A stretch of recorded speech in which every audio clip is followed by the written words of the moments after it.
สบายดีครับตอนนี้เราอยู่บูธของเราเนาะที่เราจะถ่ายบรรยากาศภายในงานของเราเลยครับบูธของเราเนาะ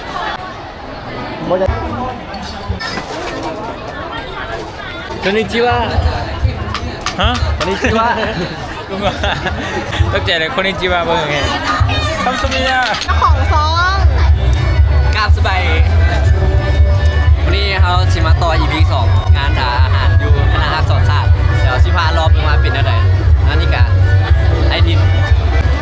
เดี๋ยวชิพาไปรอบเลย เฮ้ยไม่ค้าหนาหักเลยวะ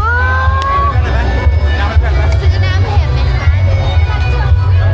สำหรับวันนี้ก็คือเป็นคนชงน้ เป็นคนจมน้ำที่สวยมาก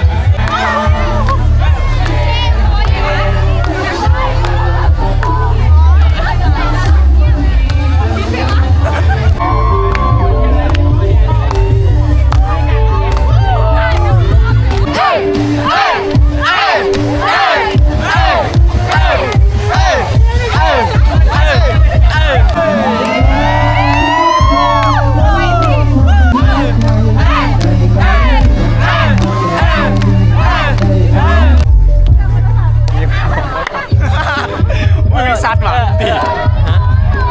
พี่วิ่งซัดว่ะ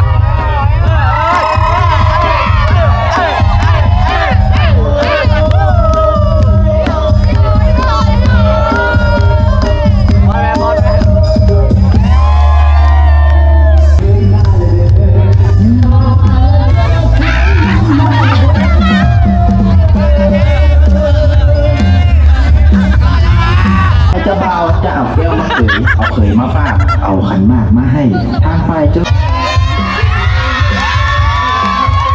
ในของผู้เสื้อจังไหน มวนไรโอ้แบบตื่นเต้นแห่งนะ กูหน้ามือแทงยอดเสกอันนี้รุ่นได้ PC Order แต่ถึงแซ่แข่งอยู่ปี2อีกตอนนี้ ขันอย่างกัน ลูกค้าประจ อุ้ยขาย่อแบบสีหนึ่ง ำเพื่อนอะไร EP นึงน่ะ ำฮะไอพ่ออย่างนี้นะ เสกคือเก่า บอได้ละไอเฮียนปีใด เงินปี2 ข่อยบ่เคยเจอเจ้าเลย ปกติไม่ค่อยมาเงี้ย แต่ EP หนึ่งเนี่ยอ๋อคักเว้ย โยซ้ามโย สวัสดีนะสวัสดีนะสวัสดีนะ โยซ้าม ใช่ ไอ้จันใจเลย นั่นดิ เอาไหมให้เสียง อะไรไม่อยาก โอ้โหกินก่อน เมียว่าอะไรมันนี่เมื่อย เมื่อยไปท้ายนั้นเป็นหยอกไหมพาไปเลย ไอ้กำลังให้พี่อยู่เนาะ ไป ใจเย็น ไป โอ้ยเนาะ ไป อันนี้จะเป็นการเดินแบบเนาะ FT นี่ครับ FC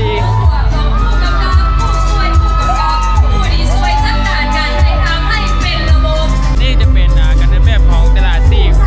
แมปของภาควิชาศึกษาตัวสอนผู้ที่จบไปสามารถเป็นได้ประมาณนี้นะ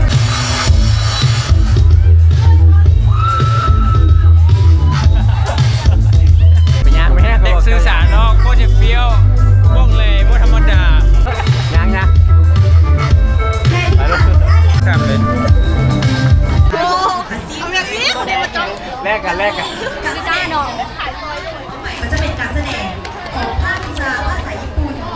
ครับสวัสดีครับอย่าลืมกดติดตามช่องบึกเวียกเฮ็ดเดือดอยู่นี่โอเคได้แหละความรู้สึกเป็นผู้กำกับเจ้าเฮ็ดแบบซีเรียสเพื่อนกล้องไป ตามมาเลย ตาลุดคนตาคือแบบ เป็นยัง เป็นดารา หมูอะไรหมดเป็นอย่าง พูดตับอย่างมาพูด ชื่ออ่านพวกที่สวยในอ่ะนะบทเฮียนทุกอย่างบทจ่า อันนี้ได้เป็นยัง รางวัลอย่าง เสีย เป็นเด็กเงียน ใช่เฮียเลยเป็นนักข่าว เป็นนักข่าว อันนี้เป็นยังฮะแล้วเป็นยังเป็นเซ็กทอยนะทำอีกดูคุณหน้าคุณตา ค่อยเป็นคนที่เขาบ่หัก พี่ชาววี พี่ชาวีถ่ายวิดีโอโอเค สบายดี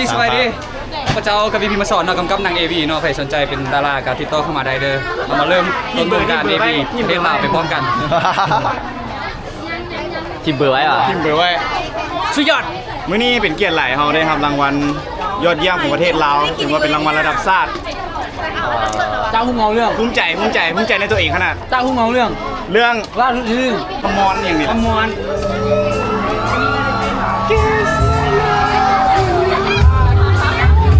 ห้องก็ว่า4คนแต่ว่ามีไม้2กันตอนนี้เขาอยู่ที่คณะสื่อสารมวลชนเนาะเอ้ยภาควิชาสื่อสารมวลชนตอนนี้ก็เป็นเป๊ปซี่เนาะอันนี้ก็แมนน้ำน้ำอย่างกับซาไทย สามหนาว ซาบักนาวเลยคอยเป็นคนจ่ายอีกแล้วเขาได้ทำการแสดงโชว์ของภาควิชาเข้าไปแล้วเนาะเดี๋ยวเขามาพาทัวร์กับห้างบรรยากาศที่ภาควิชาสื่อสารมวลชนเนาะแล้วจะเป็นห้างขายน้ำจะมีพวกน้ำซาบักนาวเป๊ปซี่น้ำส้มน้ำแดงมีเบิร์ดเนาะจะเป็นในโซนนี้จะเป็นโซนของอาหารลาวเนาะตับบักหุ่งเนาะคูบ้านคูเมืองของเรา มีเกี๊ยวหมูน้ำ แมนมีเกี๊ยวหมูพร้อมเกี๊ยวหมูมะเตเจ๊ไหล เจ๊ไหล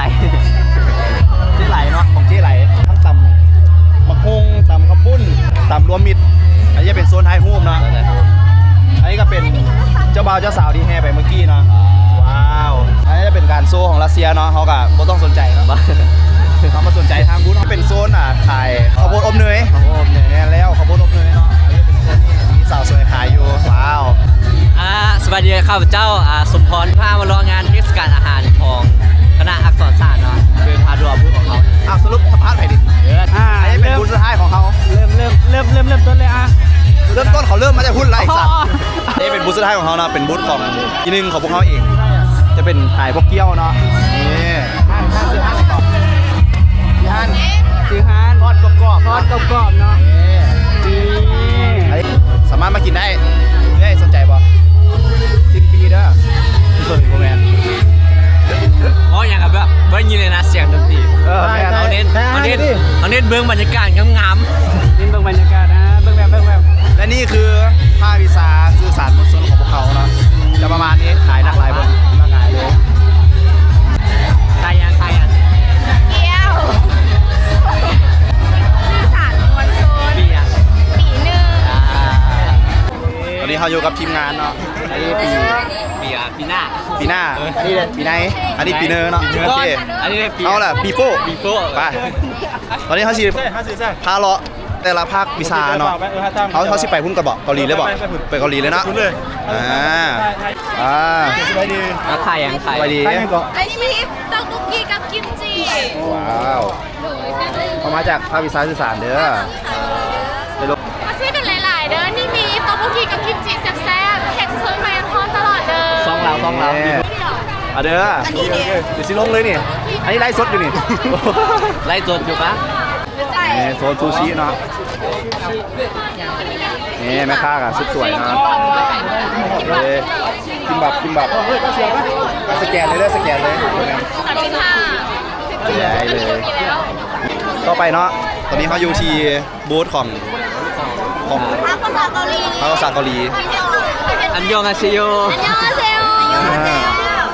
ขายยัง ไข่ไก่ผัดซอสเกาหลีไก่เผ็ดซอสไก่ผัดซอสเกาหลีตักไข่ดี โอเคเดี๋ยวลงให้อาทิศหน้าเด้อ กูตาย ไข่มือแรง ต้องเป็นคนคิด จะได้เนี่ย ไปเขาว่ามันฮ้อนเอากลับบูธเขาดีกว่าไป จบการรีวิวทันที ยังโอ้ โอ้ยัง อ้าวนี่ ซื้อน้ำเสน่ห์ตะก้องซื้อน้ำเสน่ห์ มีน้ำอย่างเนี้ย มีน้ำอย่างเนี้ยอธิบาย โอ้เส้นบะหมี่ยอด คิงมิลแบ็กแล้วก็กาแล็กซี่มิกซ์แล้วก็มัทฉะสตรอเบอรี่มัทฉะเลเวอร์แล้วก็เป๊ปซี่ ว้าว แล้วก็โคโค่มิลค์ หลากหลายเลยจะเป็นพวกโซดา เมนูโซดาจะมีโซดาบลูเบอรี่ไวน์แล้วก็โซดาสตรอเบอรี่แล้วก็โซดา เปิดจังมือ เปิดมือนี่พอมือจริงแล้ว เดี๋ยวมาซื้อตอนนี้กำลังรีวิวอยู่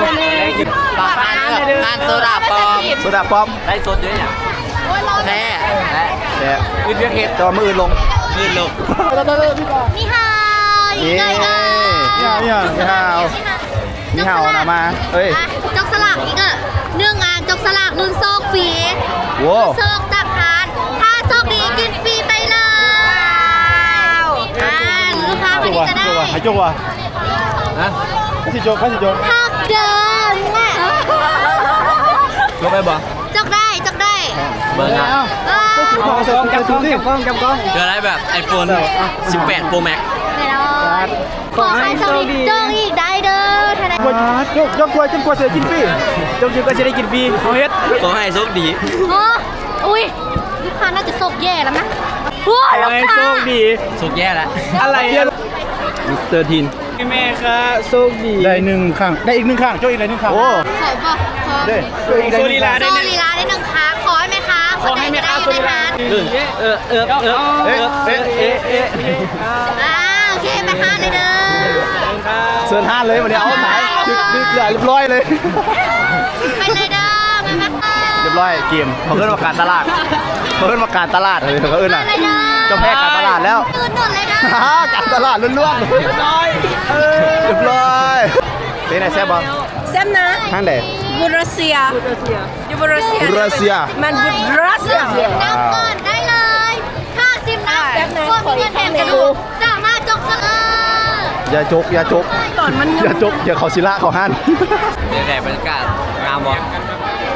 คือว่าบรรยากาศไม่เยอะว่าขาว ขาว ลาย เนี่ยยิง ขาวแล้วก็เนียน เนี่ย ๆหมายถึงบรรยากาศเด้อหมายถึงบรรยากาศบ่ได้มีอย่างเลย นอกจากนั้นเลย โอ้ยจะเป็นขาวหมายถึงเต้น เฮ้ยขาวเสื้อน้ำเสื้อขาว แมนขาวเอามาสู่ภาคภาษาจีนแล้ว ภาษาจีนเหรอเอ้าภาษาจีนไหมเนี่ยภาษาจีน ภาษาจีนนี่ฮะ นี่ฮาว นี่ฮาวเรากง นี่ฮาวเรากง อย่าบ่แม่นละ แต่ในจ่องเนี่ย สิมา ที่มา อาหารเนาะหลากหลายประเภทเลย ส่วนหลายเป็นอาหารที่ขาว แมนขาวจั๊วะเลยอาหารบางอันนะบางห้านแบบขาวจั๊วะสัมภาษณ์เนี่ยซื้อไหนเนาะมางานในมื้อนี้ ขอหน่อยหนึ่ง ออนหน่อยหนึงเนาะ ๆบางแดดบางแดดบางแดด ต้องบังขาวแล้ว พี่ซาวีพี่จะใส่สูทมาทำไม พวกเข้าใจกันไปกันเป็นห้านที่ขาวหลาย ขาวไป เด้ กินเนาะ อังกฤษไม่ อังกฤษอังกฤษอังกฤษดันมายืมคำ Hello welcome to Pavisa อังกฤษ อัง yeah กฤษอย่า this is today is so hot Oh, so hot. and Okay. so white So white, yeah it's a very full girl โอเค โบแมนละแล้วเขาเป็นหลากหลายห้านเนาะจะมีต้นคริสต์มาสด้วยข้างๆที่อากาศยังร้อนอยู่ เนี่ย อันนี้เป็นภาครัสเซียเนาะว้าว รัสเซียเนาะ คือเบารอเนาะ เบารอ เขาลองไปสปีกกับเขาเจ้าบอก แล้ว แล้วโบกล้านะญาติเขาอะกระทืบก็มันแก่อะไรบ้างฮะก็มันแก่ป่ะบอกเลยย่านทึกตีนเขา ไปลุยเลยเจ้าน่ะเจ้าแท้งไงเจ้า โอ้ยพี่ชาวีต้องมั่นใจมานี่สบายดีเจ้าเสี่ยง คือยูมิ เจ้าเรียนภาควิชาอะไร เอาสอนภาษาอังกฤษปีสอง ว้าวรู้เจ้าจะไหน ยูฮันใหญ่สุดเลยแต่ว่าขายหมดแล้ว ว้าวคือว่าขายดีเนาะขายดี หรืออาจจะน้อยก็เป็นได้ ขายดี ขายดีโอเคโอ้โหเลยเสียบผังผ้าอย่างนี่จะเป็นภาควิชาอังกฤษเนาะ ซื้อน้ำบอ ไล่สดอยู่นี่เนี่ย มีไก่ป๊อปมีน้ำลิ้นจี่มีน้ำสตรอเบอรี่มาแววครับ ตามนั้นแหละเจ้าเอาบริวารอย่างเลยอินเสิร์ต อินเสิร์ตไป นี่มันขายเบอร์เกอร์โอเค ไก่ป๊อป นอกจากไก่ปลอมมีไอจีป่ะนอกจากไก่ปลอมมีไอจีป่ะ ไม่เอาเดี๋ยวนะ เอาฟังเนี่ย ไอจีป้าไอจีโคตรยาวเลยแป๊บนึงเด้อ ประมาณนี้เดี๋ยวขึ้นมาให้ พร้อมนะเวลาทำท้องนี่เลยพร้อมขาย เวลาไอ้กินไก่มันจะแพ้คอแล้วไอ้ต้องพร้อมใส่ตะวันบ่อยนี่นะ นั่นไงวะตะวันบ่อยเริ่มละเริ่มแบนเริ่มหมดละ เริ่มละ อินเสิร์ต เมื่อกี้เขาแจ้งอะไร งานนี้นะไอ้ลองเคยเห็นเอาไหมไม่บอกเลยนะบอก กลับกันเนอะ ใส่สูทอะไรขายคนนี้ปกติจะหาขายจะแสน พี่ซาวีละ100,000ค่อยแพ้แล้วแพ้ไหมค่ะพวกโปรซิออกมาได้ฮานี่เดี๋ยวว่าที่หน้า ขาวแห้งว่ะ ขาวแห้งข้าวลายจิ้มหน่อยแป้งเมือดนะแม่แล้วเนาะข้าวโพดขาวโพดเฮียทาย5นั่นเกือบเป็นชั่วโมงนี่เขาก้าวสู่ประเทศญี่ปุ่นเนาะ ญี่ปุ่น วิจัยเกาหลีเป็นบ่แมนเขาออกมาจากเกาหลีแล้วนี่ก็จะเป็นขายพวกซูชิ ใครอ่ะ โอ้มีฟิกเกอร์พร้อมว้าว ถามบอถามบอ ไม่ดิ บอถามปะ อ้าวของเข้าสู่รัสเซียแล้วป่ะ ปารีสสวัสดีจ้ากำลังเห็นคอนเทนต์อยู่จ้ะ เพื่อนเนี่ย โอ้เดี๋ยวถ่ายคอนเทนต์อยู่คอนเทนต์มีชาบีภาษาญี่ปุ่นอย่าว่าขายดีเนาะขายดีอ่ะโอ้ย ตอนทีนะซิม กระจายซิมเนี่ยคอยซิมสบายเลย ซิมใครแซ่บ ยังมีใครยังว้าวไม่อย่างนี้ไม่อย่างนี้ ตีนไก่ดอง กินไก่ดองตีนไก่ วาง ด จี อง นก็ขายดิคนขายกะโลดิตีนไก่กะแซ่บ จงหัวเจ้าเห็นบ่อันนี้เนาะคาดการตลาดอีกแล้วนี่จะไม่ขอลากกันไป เด็กบ้านบอลเนาะ ไปก็หันเล่นได้ค่อยดิปีนึง อย่าง ตีนไก่ดอง กินไก่ดอง เป็น เนาะ ยังไงแซ่บบ่จะซื้อตีนไก่แหละเราเจอเป้าหมายแล้ว ไป อย่างเพื่อน ขายนมเหนียวไอจะเป็นบูธฝรั่งเขาจะเป็นขายพวกอาหารฝรั่งจะมีพวกแป้งช็อกโกแลตมีบาเกตมีแคป มีอันนั้นบ่มีอันIG คนละเรื่องฟังแน่ โอเคฝากทานฝากบูธ ฝากทานนะ ฝากบูธภาษาฝรั่งนี่นะลูกค้าดาจะเป็นกินละลาเพราะมีแนวนี้ ไม่IG อ่ะ ไอจีว่ะIG MN MINEMAYY โอเค thank you เดี๋ยวมาอุดหนุนไปแล้วเธอเนี่ยน้ำนะครับ แซ่บโบแซ่บ แ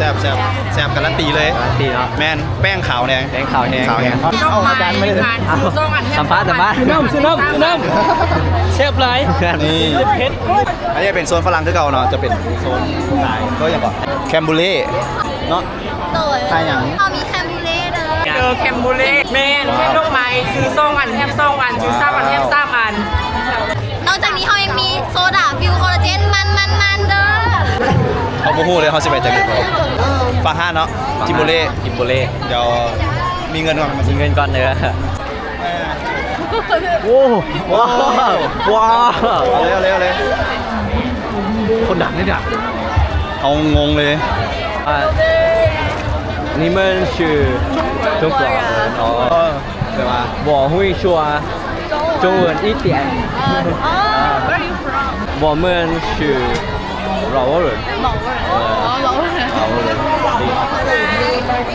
โดยนี่ก็เป็นบรรยากาศของคณะอักษรศาสตร์เนาะแต่ละภาควิชาซึ่งวันนี้ก็หลากหลาย คนก็หลายแห้งส่วนหลายก็มีคนตนเฮี้ยนนั่นแหละมาซื้อคนก็หลายขาวอีกเฮ้ยจักบาทเลยนะครับพ่อแม่นอ่ะเดี๋ยวปิดคลิปไปก่อน เอาไว้คณะเศรษฐศาสตร์เนาะในอาทิตย์หน้าเดี๋ยวเขาไปทัวร์คืนไปทัวร์ใหม่เดี๋ยวเอามาเก็บภาพประมาณนี้ตกคลองบ้านใดก็ต้องขอโทษขออภัยเนาะบางท่านอาจจะยังบ่ทั่วถึงเดี๋ยวฝากติดตามด้วยอื่นเวียกเฮ็ดเนาะ ภาษาไทยแม่ไม่จะเป็นมักนะสื่อนี้เอา โอเค ขอบใจ ผู้เล่นบอลสื่อสารเหมือนส่วนโบได้มีแค่แสดงไปทัวร์แต่ว่าห้องเพลงก็คือยืนหนึ่งไปเบิ่งกัน อันนี้คือทุกคนพอจะคุ้นหน้าแล้วบอเชิญว่าจะห้องเพลงอยู่ฮาหนึ่งคือแบบเป็น5 ทีนั่นแหละคนรู้จักดีบอกเลยว่าเสียงละมุนสุด น้ำมันไหล แฟนคลับ เย้เนี่ยใครได้ยินเสียงเราบอกเลยว่าหลงแล้วก็ติดแน่นอน ยังไม่ได้ยินเสียงไม่ได้หลง น้องเพลงใกล้กันหนาหางเนาะดีเห็นไหม หน้าฮักโมเมนต์หน้าฮัก หนาหางคือใจผู้กำกับเป็นห้องแบบว่าอันนี้ก็คือเป็นผู้กำกับมาเต็มกล้องเลย ยกมือ วั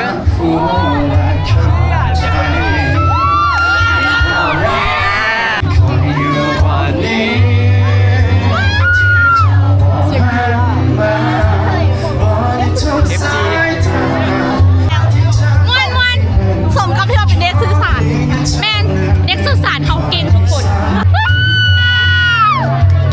ว้าวใช่ไง เบอร์กองก็ เรื่องราวของสอง